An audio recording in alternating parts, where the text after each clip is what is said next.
Hey, Chris. Welcome, folks, to this week's edition of Tech Sales Advice. I am, of course, your host, Chris White. This is the LinkedIn Live program for technical sales professionals and technical sales leaders. And folks, these are live conversations. Here we are, Tuesday, March 10th. We just passed noon here on the Eastern time zone. And as I like to say, these conversations are by design, unscripted, unrehearsed, and unpredictable. And today's conversation is no stranger to the technical sales profession. In fact, now you had a podcast called Three Peas in a Podcast. Well, that was the fun thing. Two peas in a pod, two pre-sales in a pod. But of course, there were three of us.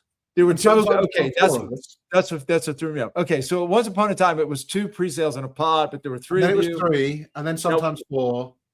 Right. One of them has since retired, and now you have moved into the world of demo automation. Folks, you know who this guy is. His name is Mark Green. And yes, it's not. We probably should have done this on St. Patrick's Day because green and white would have been a good combination. But nonetheless, it's a good background, isn't it? Yes. It is a green background. He is currently the director of strategic customer success, EMEA with Consensus. He is a lifelong pre-sales and sales engineer expert, and he's been immersed in demo automation for 6 years. And one of the things we're going to be talking about today is his role now of, quote, cutting the spin and leveling with people about what's real and what's not, what's Memorex and what's not, as we used to say, and the good, the bad, and the ugly where demo automation is concerned. That was a long-winded introduction, Mark. Welcome. Wow, thank you so much for being here. By the way, this is a long time coming. I think you and I have been talking about this for about 5 years. So it's great to actually have you on the show. How are you doing, my friend? Very well, very well. Thank you for having me on, and welcome to everybody joining out in the LinkedIn space. It's wonderful to be here. And yeah, good, bad, and the ugly. We're going to cover that, and definitely my role has changed, by the way. So we're here on a celebration. This is the week after my 4-year tenure at Consensus, and 6 years in total using Consensus. Of course, the first 2 was back at Sage. But I'm not here to talk about Consensus today. I've just mentioned it 3 times. I know that's enough for now. Really, it's about the fact that, well, yes, you say he's done a lifetime in pre-sales. I realized it was 25 years ago, and maybe a little bit more, that I started talking tech to people. And so there's been some change in that time. And certainly what I find myself doing now is leveling with people. People just want to cut the spin. There's a lot of advertising. There's adverts in everything. And just like pre-sales are the authentic voice, having now done demo automation and sort of technology pre-sales, the technology of pre-sales for many years, people just want to see where I've gone wrong. The bad bits, the ugly bits, the bits that aren't on the marketing website. They obviously want to see the good stuff too, and I want to make sure that they do that. But there's a balance, and we're all realists. We have to work through new ideas to people, and sometimes it's hard. So I'm really, really happy that I've changed from running the pre-sales and buyer enablement team across now looking after Consensus in EMEA as a real strategic push, and loving it. Absolutely loving it. And you're right, Chris. This has been a long time coming, and I'm really glad that we're here together today. Well, and honestly, I mean, I can already tell. Like, I almost could jump over to the passenger seat and just let you drive today's conversation, which I absolutely love. It takes a little pressure off of me. I did have one very, very real time inspiration because you mentioned some of the hype.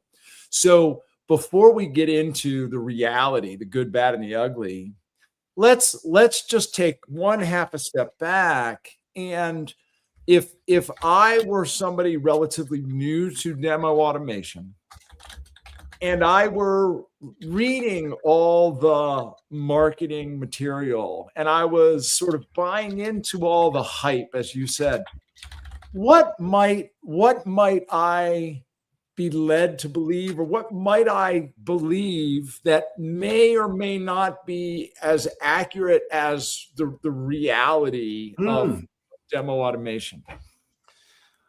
Well, that's lovely. So yes, that's a good insight. What's the thing that everyone's thinking, yeah, but what are you not telling us? And I think it is that work still has to get done. It's a common misconception that automation is going to take our jobs. Right. Well, as it turns out, it does change what you do, but you're still busy. And when you're being busy, there's some good things that you can be doing. And the ugly truth is that if you think you can just put it in and then sit back and the money's going to start rolling in. Right. It's just a printing machine. I mean, it's close to a printing machine, but you still got to tend to it. Yeah. Imagine it as you've got some incredibly well-engineered seeds. You only need to throw them into the field. You still have to tend to them and work out, make sure that you know what you're growing and harvest it in the end. You can't just throw it out and expect it to work. That being said, a lot of people end up focusing on the wrong thing. A lot of people come to me. Here's a good example. A lot of people say, oh, no, our product's far too technical. Far too technical. You could never put what we do in a click-through tour or in a video or a simulation. But what's interesting is that misses the point. You're still going to have to do the demo. You're still going to have to do the good, the deep consultative work on being a solutions consultant. Yeah. It's just the people that turn up the meeting might be a little bit better informed, and you're going to send them home with a present. So that's really the thing. Great things can happen, but you just got to put some work in, and it's great.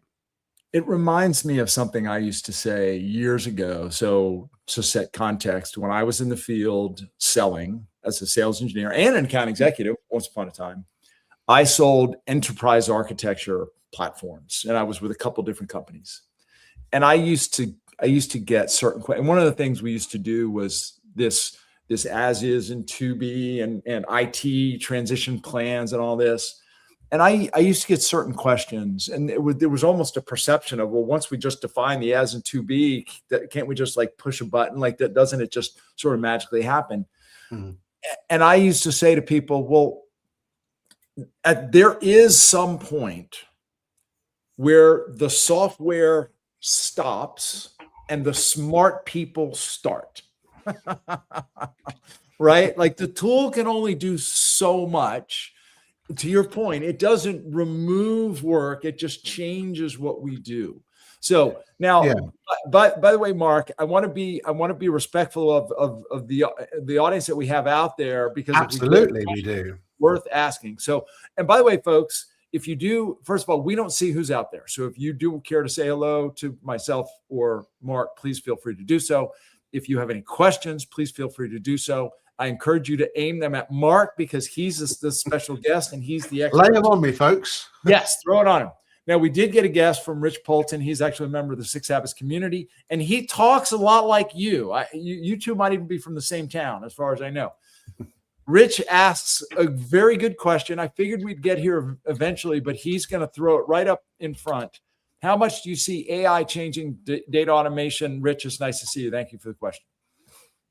AI is obviously a hot topic, and so we're finding it's coming up all over the place. What I see as the biggest change in demo automation is the way in which, firstly, the people that send anything out, and then the people that consume that stuff. So first off, how do you know what to send? Historically, you've relied on the salesperson understanding what it is that the person they're interacting with, their main point of contact, wants to see. Mm-hmm. Unfortunately for them, the stakeholder group is varied, very, very varied, and not just the person that they're talking to, which often gatekeeps. And so understanding the other people in that business is really difficult. The way that you can use AI for that then is build a profile of who you're sending it to and what it is that you can send. Now, I said this wasn't about consensus. So let's just imagine that there's a company with a hexagonal logo that could help here, but MCP, so Model Context Protocol by Anthropic, wonderful thing, connects all your agents. Pick whichever agent you want, pick Claude, for example. We've connected it to many things. So we connected it to Gong, HubSpot, Consensus, and a bunch of other things, so that we can say, this customer, tell us what I should send. And it goes through and it profiles through all the previous conversations, all the ones that maybe you haven't had, but other people, because you should be multi-threading, all of those conversations and the interactions through email, all logged. What's the next best action? And that's come through not based on an algorithm that we make. It's based on the data that you've got. It's your own Gong data. It's your own CRM data. That's then looking into the content that you've got and creating these product experiences to help the seller and those other stakeholders. Yeah. That power is in the seller's hands. Of course, the next inevitable step is to put it into the buyer's hands so they can self-serve their way through whilst keeping it relevant to their project. So AI is absolutely powerful. But I think the most powerful thing is this combination of data that's coming from different places to build a picture of that next best action. What's interesting to me is thank you, Rich, for the question. Yeah, good question, Rich. What's interesting to me is you didn't say anything about the creation side of assets. So is AI being used also on the creation side, or is it mostly just in once you've got assets created? Absolutely it is. But it's amazing. But that's 6 months old now. Come on, everybody, keep up. That's two yesterday. Is that what you're telling me? It's table stakes now. If you're not using AI to help sharpen your content, even if it can't create it from scratch, it can sharpen it really, really well. You've got something in Finnish and you need it in German. Bing, bonk, done.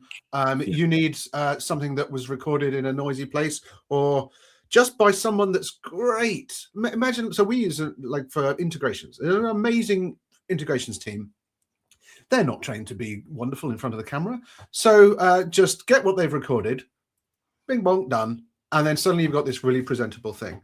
It's not built for those trust makers, those moments where someone's trying to understand and build trust with an organization. But if you want a video version of a PDF, because everyone wants everything, 83% of the internet's video now, then absolutely. But really, like that was 6 months, a year ago.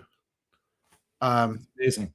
It's amazing. Now we're connecting up all our data with AI. We can spend the entire hour just talking about AI. So let's dive a little bit deeper. So you're working with customers now. You're not on the sales side per se.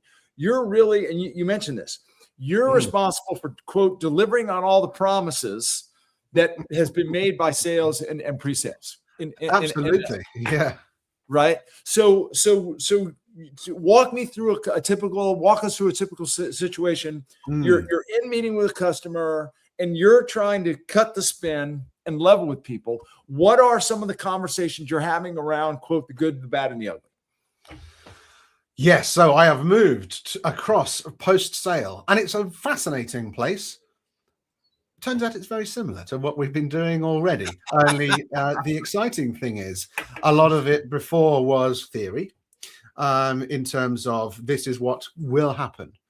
This is what's possible. We love talking about the art of the possible, right? Exactly, especially for new business. Of course, for existing customers, then we're obviously helping them adapt and adopt. But we've got, so now on the other side, post-sale,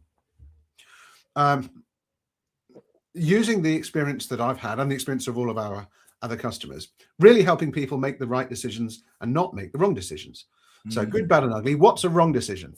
Well, one wrong decision is whatever you're sending out. And this applies to any form of medium, whether it's video, tours, a PDF. Let's level with a PDF.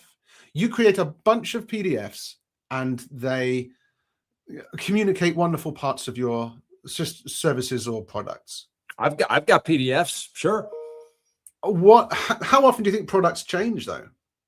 And so when we have monthly updates, so there's suddenly it's all out of date.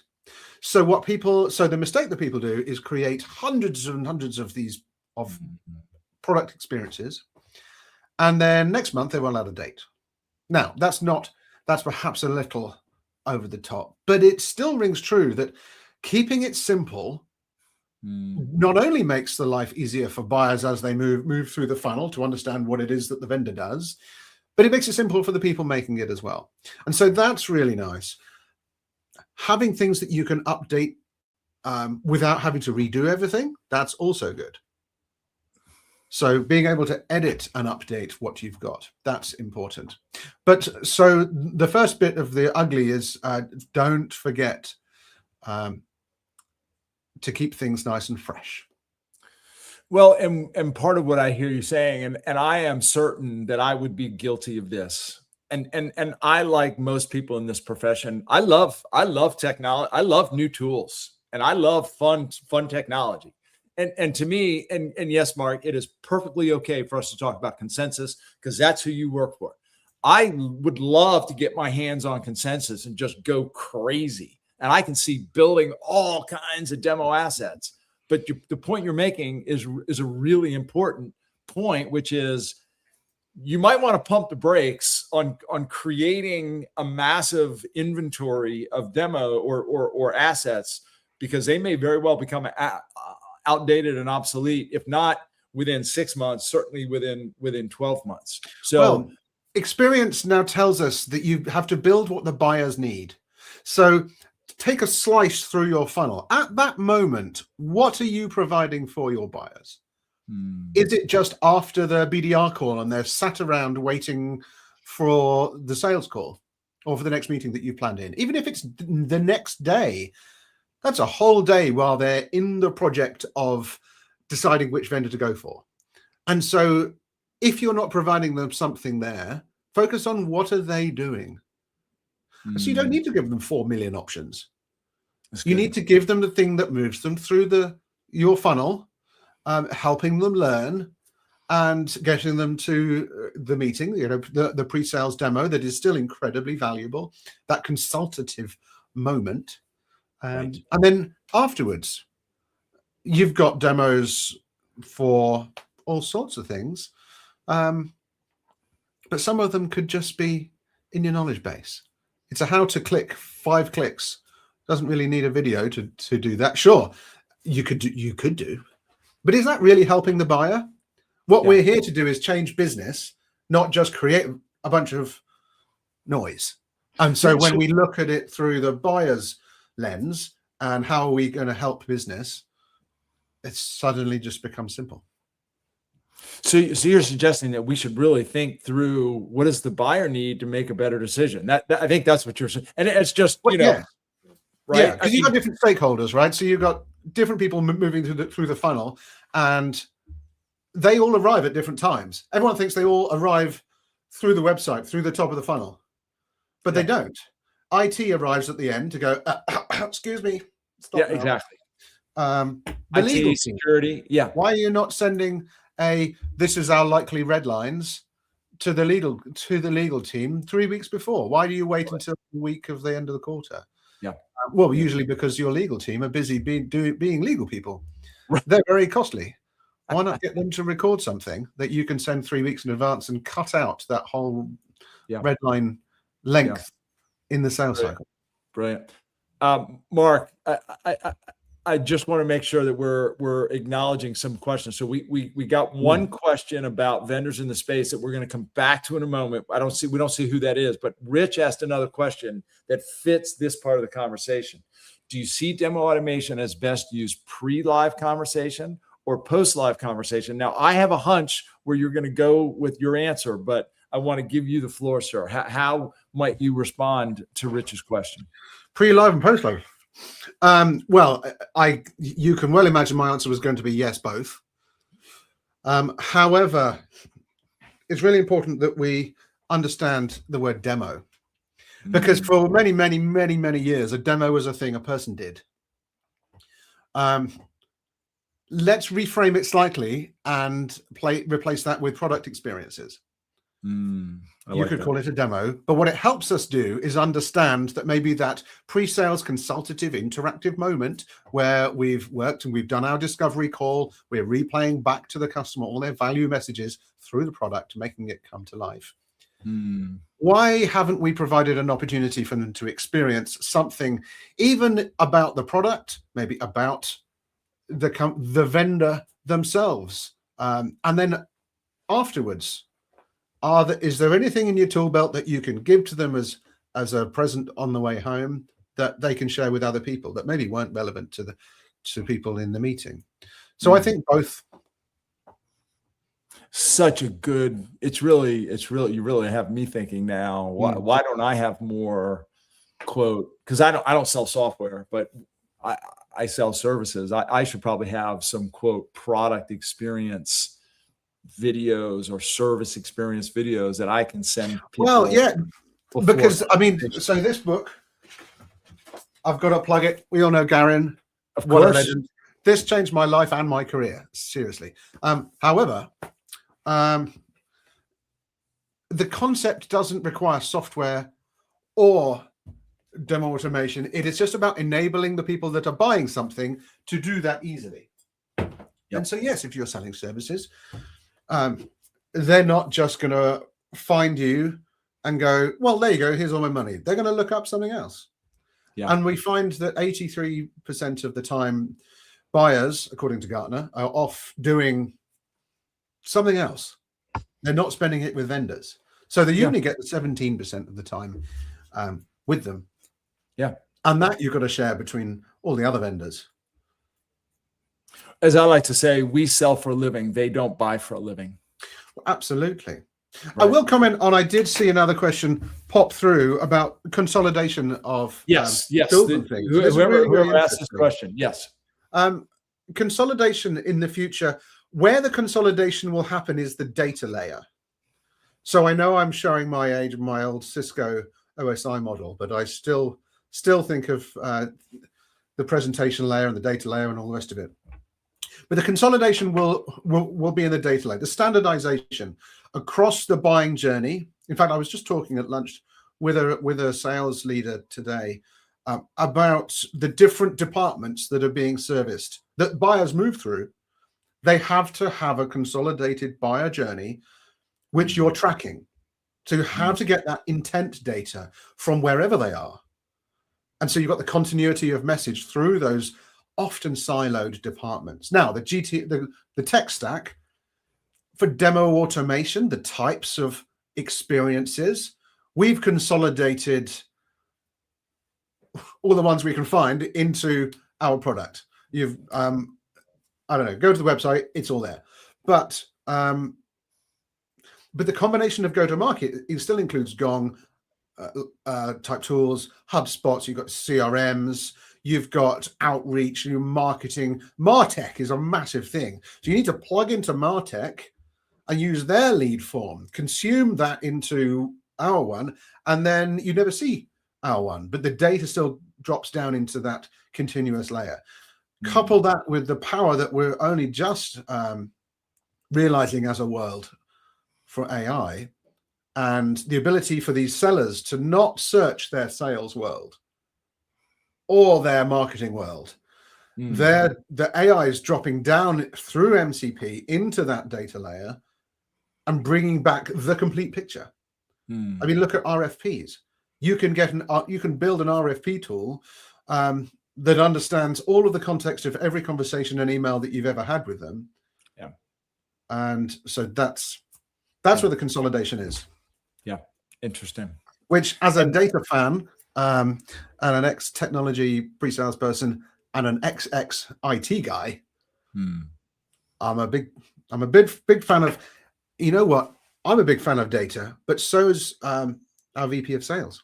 They don't run deal reviews based on opinion. Right. It's based on irrefutable buyer intent data, and it comes straight from all of these places into a dashboard that is trusted. Yeah.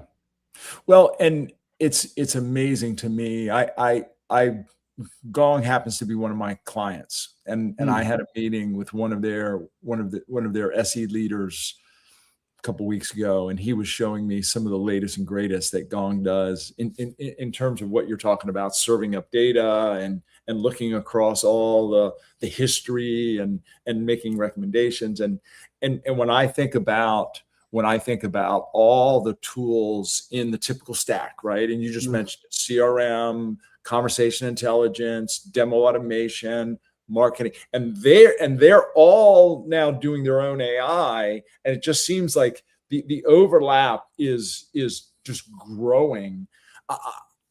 I don't know how sales and revenue leaders and revenue ops leaders are going to manage all that. To me, part of the challenge is managing all that data, because now there's so much overlap. Well, but that's not their problem. So that's not the issue that they'll have. Well, I mean, they'll have that issue, but it will be the lesser issue.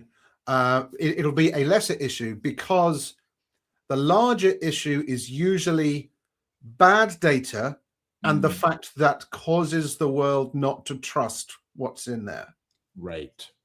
Because as soon as you start letting anyone use a CRM, it's got bad data in there.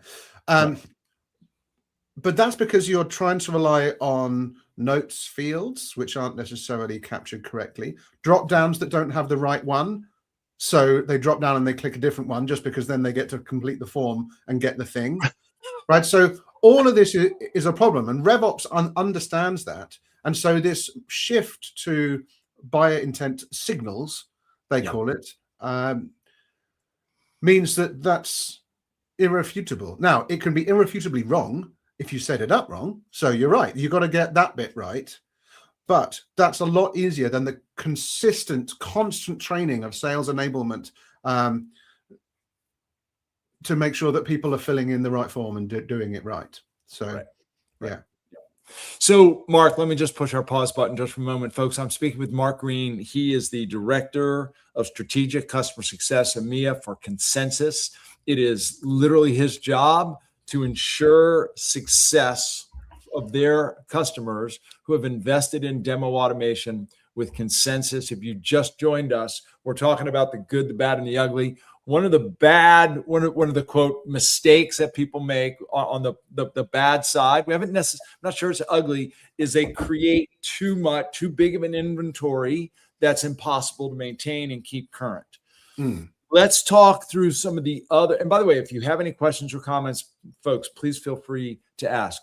What are some of the let's talk about some good for a moment. What are some of the more notable successes that you are seeing consistently out in the field as you speak with customers?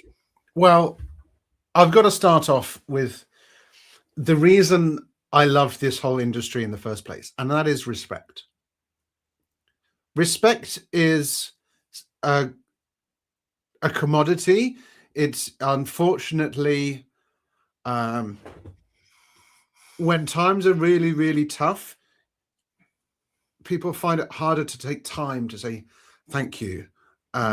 It's harder to take time off and do something else rather than just the grind. And respect is the thing that I found that when moving into the world of demo automation, partly because of that book, and partly because of putting Consensus into Sage, people respected pre-sales as an industry far more because they were able to quantify and help more than just being in a meeting. You found people less likely to say, hey, thank you for turning up to the meeting. Here's the logos of success that we've had. There you go, pre-sales person. Demo. Yeah, go do your thing. And so that's one of the reasons that to this day fires me up.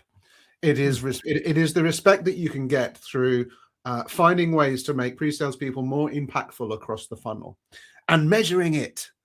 God, please don't just do it and not measure it, because what a waste. Measuring it in the data underneath is just absolutely fascinating. So Yeah. so I want to double click on two things. Please do. For the second will be metrics and what should they be measuring. But the first is you just said something that I think is very important. And it's a little bit counterintuitive.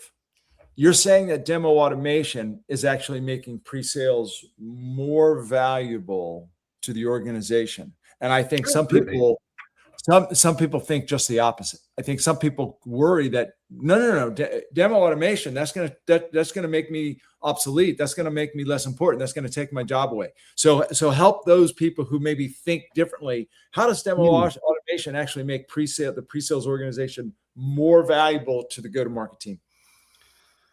Well, it's simple. We have a lot of people trying to track what pre-sales people do in order to show their relevance to an organization. We've got some amazing tools out there. Home Run is one of them. There's lots of others, and they quantify the impact of pre-sales, the return on pre-sales effort. Thanks, Steve. But therefore, what we're trying to do is measure the impact with data. Whatever the inputs are, whether it's a meeting or a presentation or a demo or whatever, the output, the impact of that we have to measure, and that's the impact that we have. Now, imagine that that's only restricted to the number of hours you've got in your calendar. The maximum that you can apply in benefit to an organization is the number of hours you have in a week. And remember, half of those are prep, and the other half, hopefully, are learning, feedback, other types of training, collaboration, and maybe lunch. So that's the maximum impact that one person can have. How do you make that one person more impactful? You give them a tool belt of abilities in their live meetings. So suddenly they can do more than the sum of their parts. Maybe they're not an expert in that thing that's only just got launched, but they can still provide that to the buyer. So they are the mechanism that is making that change. And then, well, I mean, we found like 40% of leaders watch content in the weekends.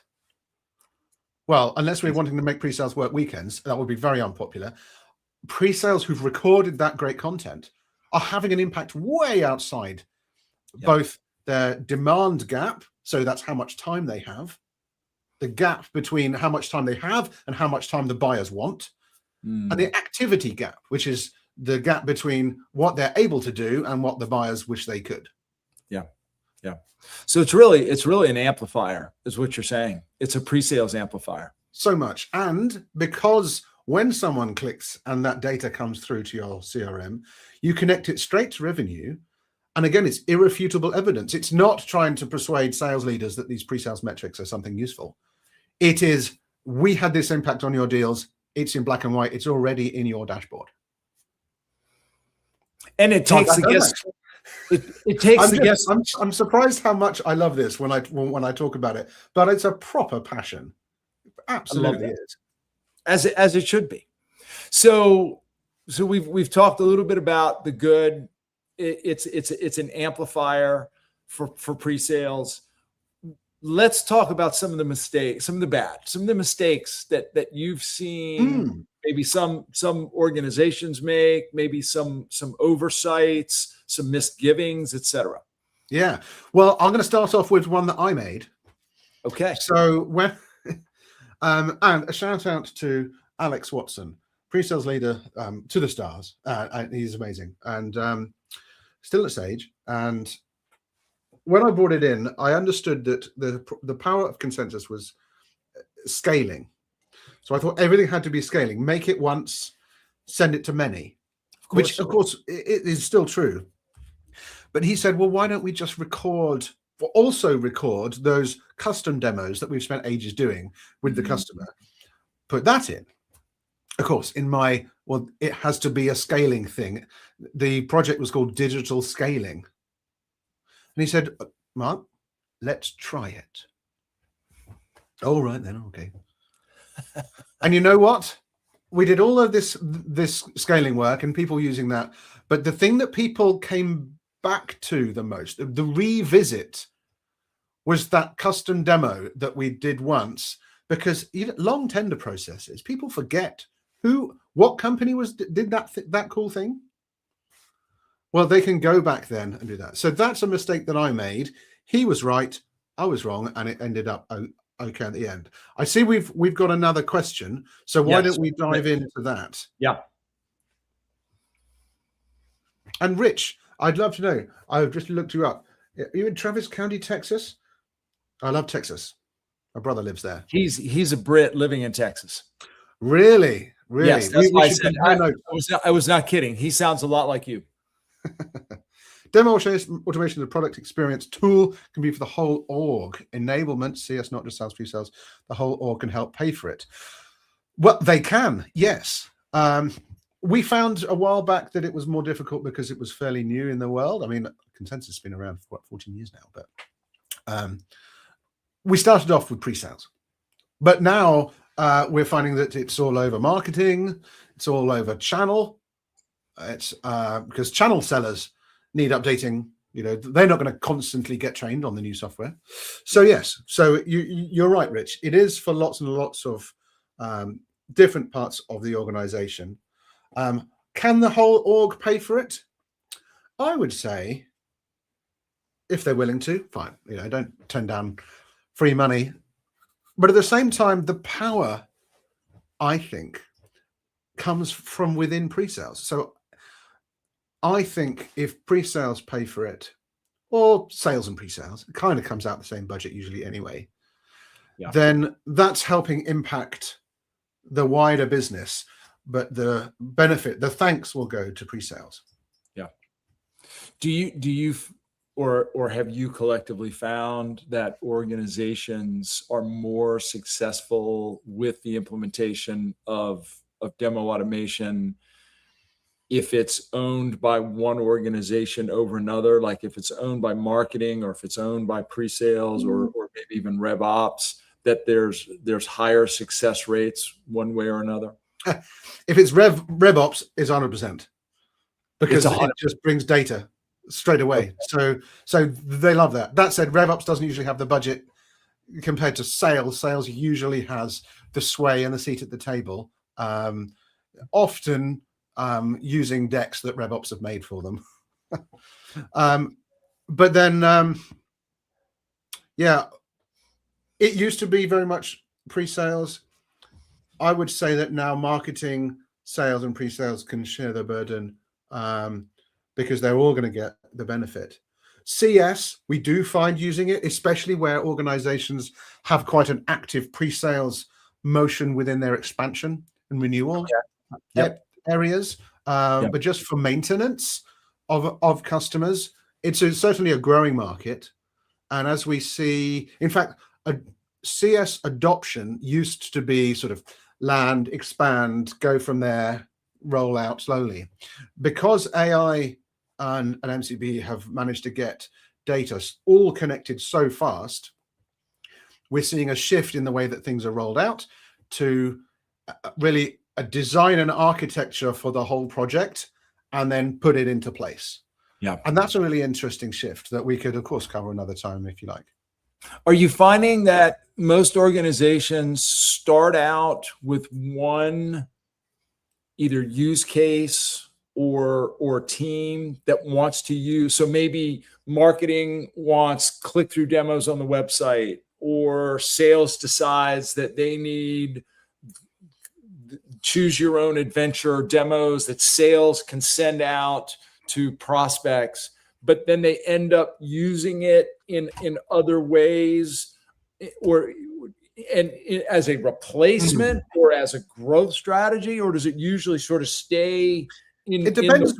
It depends who the instigator of the project is. If you've got someone in pre-sales, it's usually that they're going to be trying to solve the kinds of problems that pre-sales have got to do, right? So it's the availability of people and the skills that they've got and the time to do it. Yeah. That said, that all ends up rolling up into, can we get the customer to understand what they need? Will come from us. and move them through the funnel. So if it's at the next level, at the sales leader level or the CRO, they're going to want to make sure, how can we make this change? How can we improve our business with the least amount of spend at the fastest amount of speed and accuracy?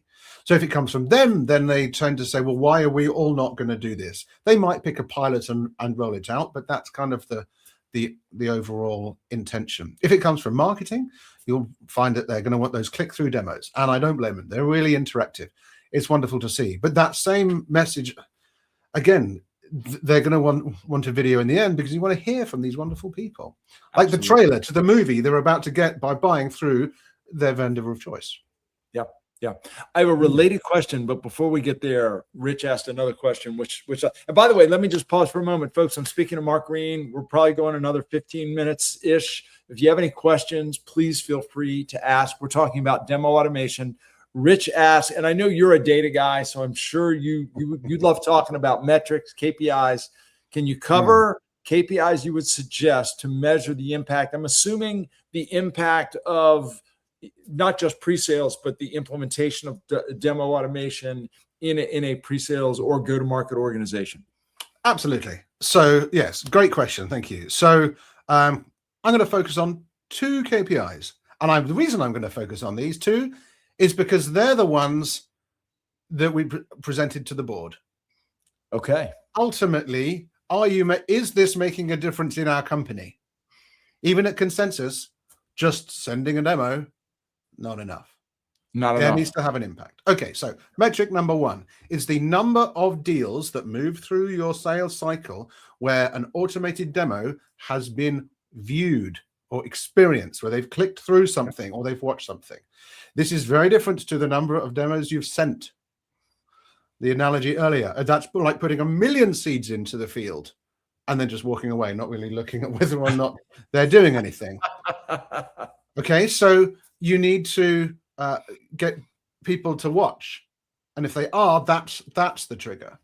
And I just want to make sure so it's the number of deals that closed or just the number of deals that involve deals that have closed. You can split it out by closed won and closed lost. Okay, perfect. But that's a little bit like, well, that'll get us into the technical versus overall win argument. Yep. Which is a whole other episode.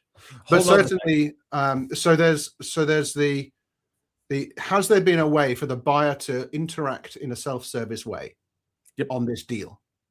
Yes or no? You can't fake it.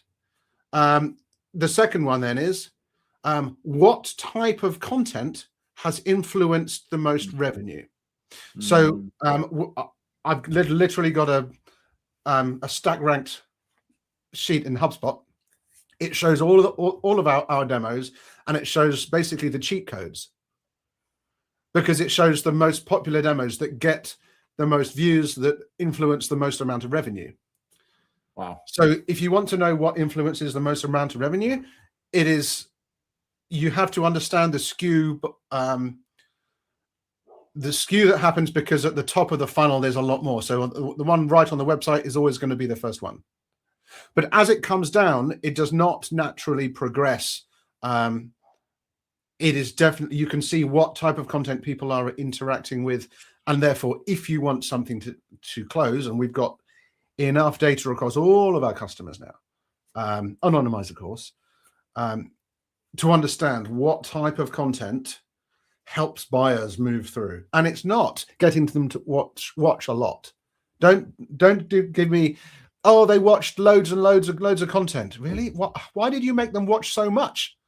Right. To answer their questions. Couldn't you have done that in, like, people watch short reels on their phone. They can consume things so fast these days. Give it to them fast if they want it. Yeah. So I have a related question. You said what type of content? So what types of content? What is the list of types? Or when you say types, are we really referring to which demo assets? I want to make sure I understand. Okay, so in the list that I was referring to, it was the specific demo asset. You could look at the top influential piece of content. Okay. And it had a dollar figure on it. Got it. Okay. However, I also split it out by the type of content. top of funnel, high value message, low detail, middle of funnel, preparatory for the main live demo afterwards, and then end of funnel, confidence inspiring, customer references. The one that's at the top of our list there, because we're enterprise kings, right? I'm being a bit proud for a second. Sorry, it's not very British, but and we're sort any list by enterprise, and boom, it's GDPR, privacy, and data security. That demo closes everything because it's so strong, and because it's something people are scared of. Yeah. That's amazing. That's amazing. There was something else that you said that triggered a thought. When do you find yourself walking into a conversation with a customer, and for whatever reason, there's frustration, not necessarily with consensus per se, but there's frustration that maybe they're not seeing the returns they expected, or they're not seeing the growth, or what have you. What is the source of the frustration usually, and what more than likely is the mistake that they've made causing the frustration, or what are they either missing or overlooking? Yes. Well, so let's remove it from consensus. Let's have a think about, because I've met a lot of pre-sales leaders, and the variety of software out there. You would be surprised, or maybe you wouldn't, but I think you would be surprised the number of pieces of software still installed on a computer. And it's just indicative of the fact that we can so often at the top of the market, at the bleeding edge of all sorts of things, forget that a lot of companies take a long time to move. And you'll have pockets that are doing just like fireworks going off and sparkly things. And a lot of those pockets we're talking to, and they get sometimes frustrated by the slower moving parts. Now, we're not here to solve everybody's business. I'm glad that we get to help parts of it and move them on. So I think the most frustrating thing that I come up against are where you've got a really innovative leader, and maybe they've moved in from another business, and they know that they can do great things, but businesses are tough to move sometimes. It takes a little bit of time for them to get the political capital in that business to affect the kind of change that they need. And so really, this is why every conversation that I seem to be having at the moment is around data, because that's something which is very well trusted. And it's fairly surprising, given my ineptitude when it comes to mental arithmetic and maths in general, or math for you American folks. That to one side, it really is the data story that we're telling. Even with the wonderful fireworks of AI and all of the stuff that's happening with that, it's to have an effect. It's to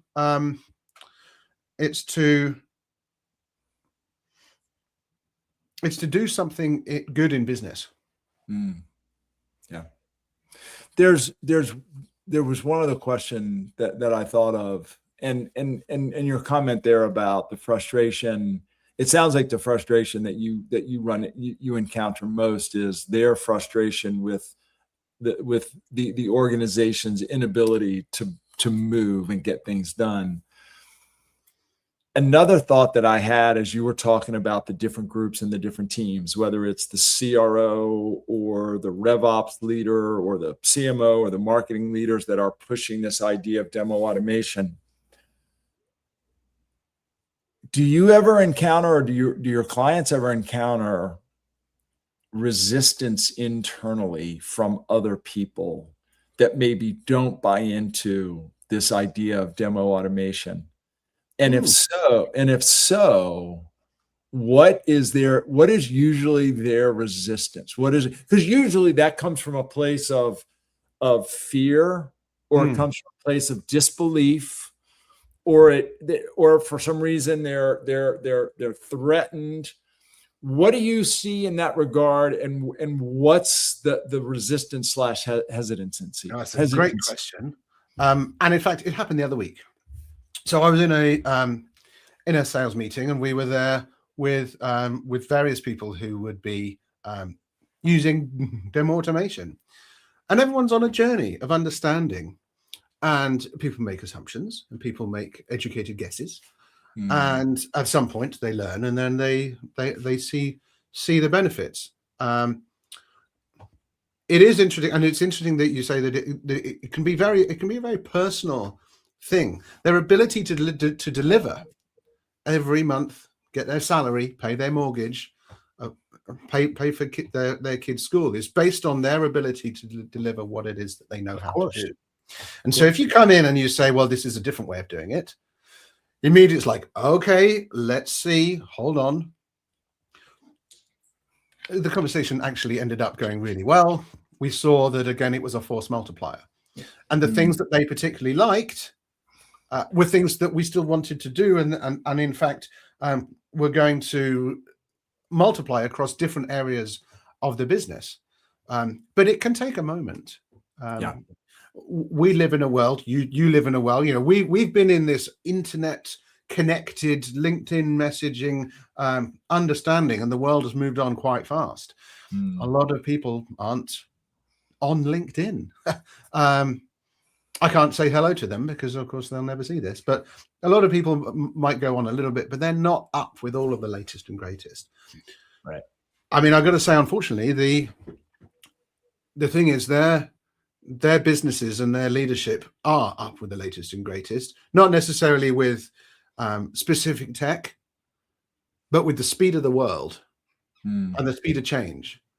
And so that speed of change is going to come down through the ranks and need to be found somewhere. And so that's why it's nice that we can get pre-sales the respect they deserve in being those change makers and delivering in lots of different places, in lots of different ways. But using that special pre-sales open honesty and authentic message that we're all known for. Yeah. It's interesting. You mentioned change makers, change agents. The other thought that I had as I was asking the question was around change management, and the fact that I would imagine a big challenge for your sponsors within organizations is the change management that goes with the implementation of data automation. We're not just talking about implementing a tool, really talking about changing the way the go-to-market team operates, depending on how much they invest in from an implementation perspective, demo automation. I would imagine that's a big challenge. And for some people, that's probably something that they overlook as well. It's less of a change than you'd think, perhaps, because I'm sure there's some good fun opportunities to make content and be these change makers, like the content champions that you can assign within your teams. But because you're still doing the normal demos, unless you've got a really high run rate product where CAC was out of whack anyway, in which case you should have seen the writing on the wall. Because you're the ones creating all of the content, those can be serviced automatically. We see a lot of people after the SDR call, the email goes straight away. Thanks for booking with the sales team. Here's something to get you started whilst we wait for the call. Right. So I think people are used to a bit of change, and it's not a hard one. Are there problems with the change? I'm struggling to think of some. It's usually that people take a little bit of time to connect it with the value that they bring, a little bit, as we were saying before. But as soon as we help them with that, then then they're like, excellent. Can I have a license immediately, please? Oh, I thought of a quick fire one. You don't need to get 100 people to make 100 demos. Just make the best people to make the best demos, and then have 100 people benefit from it. Love that. Yeah, because otherwise it's just a video version of an email. Yeah. Now that is useful in terms of a one-off thing, like use like Snap plugin. Just click, record a hello, show something on the screen, send it off. So that's fine. But if you want to just, that's a new way of interacting, but scaling business. Have your best people make stuff. Yeah.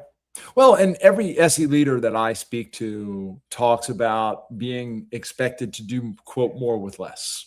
And people lose somebody and they're not given the rec or permission to fill that void. They just have to do without, right? Yes, but the more with less.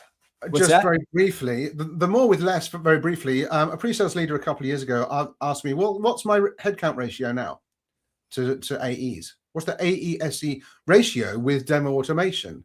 And the problem is it's not calculatable like that. It's not that you need fewer SEs. It's that the SEs have more of an impact on the funnel. So things move through faster. So you may end up having demo automation and moving those deals through. So you may end up needing more live demos because you just got more in the pipeline. You have more pipe. Yeah. Love that. Excellent. Mark, it has been almost an hour that we've been chatting. Wow. I can't believe how quickly. I know time flies.